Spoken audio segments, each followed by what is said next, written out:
as long as we don't know 100% how the universe works and literally how the universal, the cosmic economy works, and how you create something and how you obtain items and articles and the basic necessities and joy in life and inspiration and ultimately wisdom, we won't function correctly. And the problem with life today is that the corporations, they think it's about putting your nose to the grindstone. It's about incentives.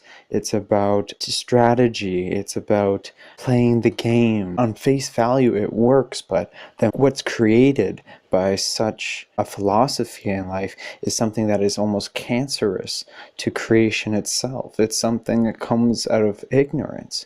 And though, these corporate people are extremely intelligent and well informed, and that their hearts aren't fully connected with the universe, or else they wouldn't have such beliefs. And it's not a problem. That's my big thing here, is it's not a problem. You see, it's all a part of it. They're not bad and they're not good. They're not wrong and they're not ignorant. They're not evil. They're not these things.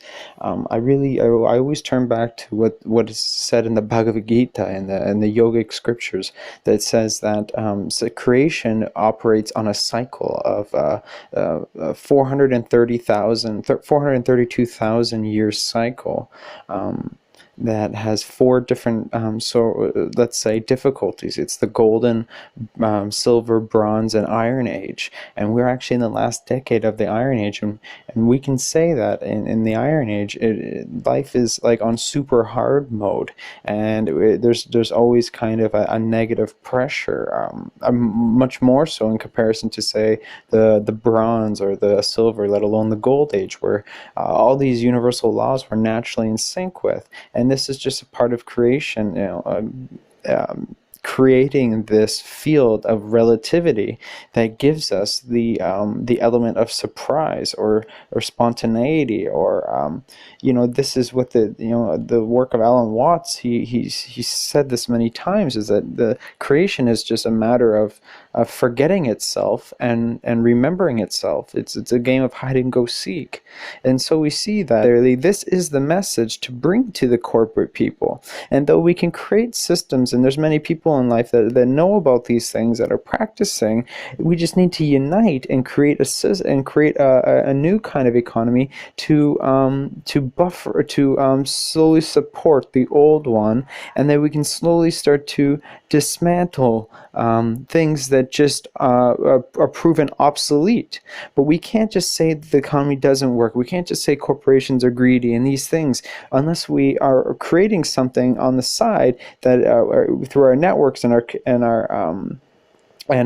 collaborations with others and like-minded people that are doing things in all the different fields of sustainable agriculture, sustainable housing, kind of like Waldorf school education, like true holistic upbringing for youth and for young human beings, right? That from there, then we slowly then we have something to point to. Until then, this is the way it is, and as we can see, it's a crucial time, because for the last 20,000 years, civilizations have come and fallen, and even ones, even the Mayans, even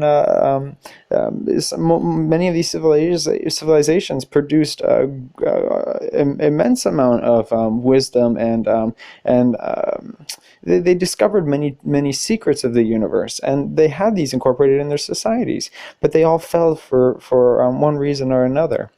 We have the point. We are past the point of collapsing. I truly believe this. There are so many people that are so well informed and connected, and all it takes is for us to unite, even more so united, that the ideas that these the genius kind of revolutionary healing ideas for a new society will come together.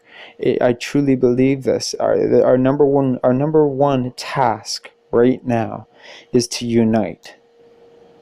unite within ourselves, heal ourselves, and reach out to other people who are doing this in their lives. From there, our natural collaboration, even over a breakfast tea or lunch or doing work together, the ideas, a new idea will come that will fill a new, that will be another thing in attributing to the growth of the community and their functions and their processes and their activities.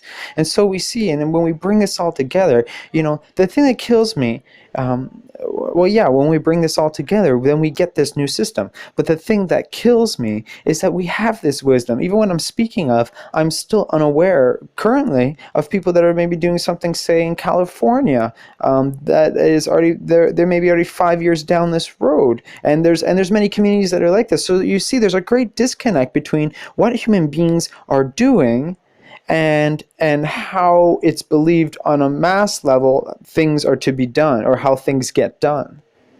And the biggest thing is networking these people that would otherwise never meet or never have each other's lives kind of put side to side to one another, so that it acts as a mirror to see.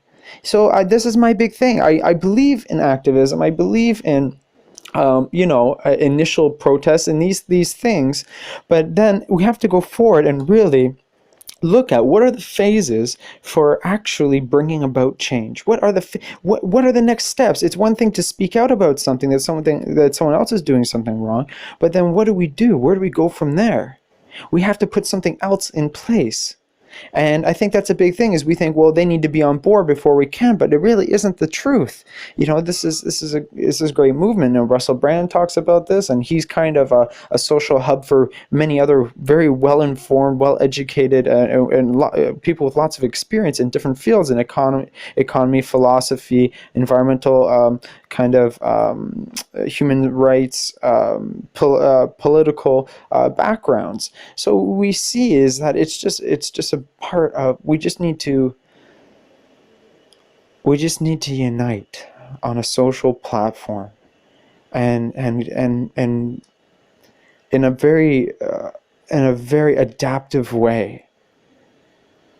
It needs to become in such a way that we don't dilute ourselves, but naturally, if we're in tune and we're all in tune, and we come together on a social platform that we're in tune with the universe, we won't be in conflict.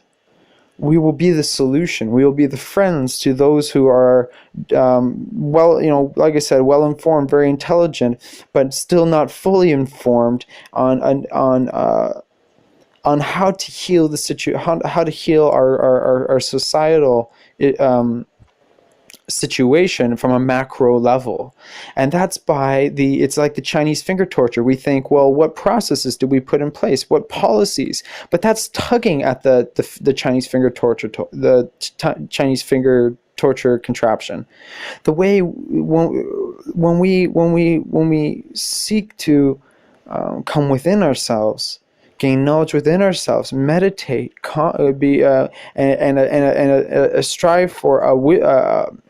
strive for truth within ourselves. Naturally, dozens and hundreds of things loosen up within our pathology, within our minds, and it naturally, on an organic level, spontaneously, the apprehension of these concepts and what I've been talking about, they dawn of their own accord. And that is the beauty. That's how we know this is true. That's how we know what people have been saying in spirituality and yoga and Buddhism and just humanitarian works and numerous of good causes, numerous good organizations based on a volunteer basis, on education and networking. That's how we know it's the truth. We feel it within our heart. Now we just need to connect that, and not even connect it. Connect more of this together. All these organizations that are doing these things, connect it under one umbrella, and from that we can really establish this new system. And then gradually, of its own accord, in a natural way, the old systems will will will slowly will slowly dismantle what is almost tumorous to our social processes and ideology.